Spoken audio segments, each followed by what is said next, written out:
ముందుగా మీ అందరికీ విజయదశమి శుభాకాంక్షలు అండి. నేను హైదరాబాద్ వచ్చానని ఆల్రెడీ మీ అందరికీ వీడియోస్ పెడుతూ ఉన్నాను కదండి. సో ఈసారి విజయదశమి రోజు మా తోడుకోడలు వాళ్ళ ఇంట్లో ఉన్నానన్నమాట. వాళ్ళు హైదరాబాద్ ఉప్పల్ దగ్గర ఉంటారు. సో మేము వెళ్ళాము. మా పెద్ద ఆడపడుచు వాళ్ళు చిత్తూరులో ఉంటారు, వాళ్ళు వచ్చారు. మా రెండో ఆడపడుచు వాళ్ళు వచ్చారనమాట. అందరం కలిసి పిల్లలు, మేము అందరం, మా అత్తగారు అందరు కలిసి ఈసారి ఫెస్టివల్ అయితే మా తోడుకోడలు వాళ్ళ ఇంట్లో సెలబ్రేట్ చేసుకుంటున్నాము. సో ఫస్ట్ మార్నింగే లేచేసి దేవుడికి నైవేద్యాలన్నీ చేసేసి దేవుడికి పూజ అన్నీ అయిపోయిన తర్వాత ఎవ్రీ ఇయర్ మా మామయ్య గారికి సాంబ్రాణి వేసుకుంటాం అనమాట. బట్టలు అవి పెట్టేసుకుని సాంబ్రాణి వేసుకుంటాము. సో పూజ అది అంతా అయిపోయిన తర్వాత కింద ఆయుధాల పూజకని కిందకు వచ్చామన్నమాట. యాక్చువల్గా ఆయుధాల పూజ ఒక్కొక్కళ్ళు ఒక్కొక్క రోజు చేసుకుంటారు. మేమైతే ఎవ్రీ ఇయర్ దసరా రోజే చేస్తామన్నమాట. పూజ అంతా కంప్లీట్ అయిపోయిన తర్వాత చేస్తాము.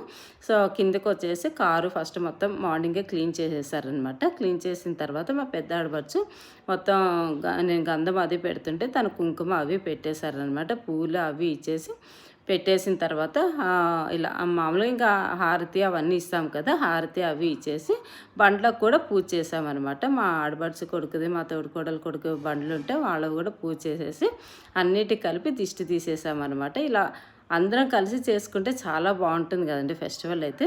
సో ఇలా మొత్తం బండ్లు, కార్లు, ఆయుధాల పూజ కూడా అయిపోయిందనమాట. చూస్తున్నారు బండ్లు అన్నీ చేసేసిన తర్వాత మా మమ్మీ వాళ్ళు కారు తీసుకున్నారని చెప్పాను కదండి మనం మండే రోజు.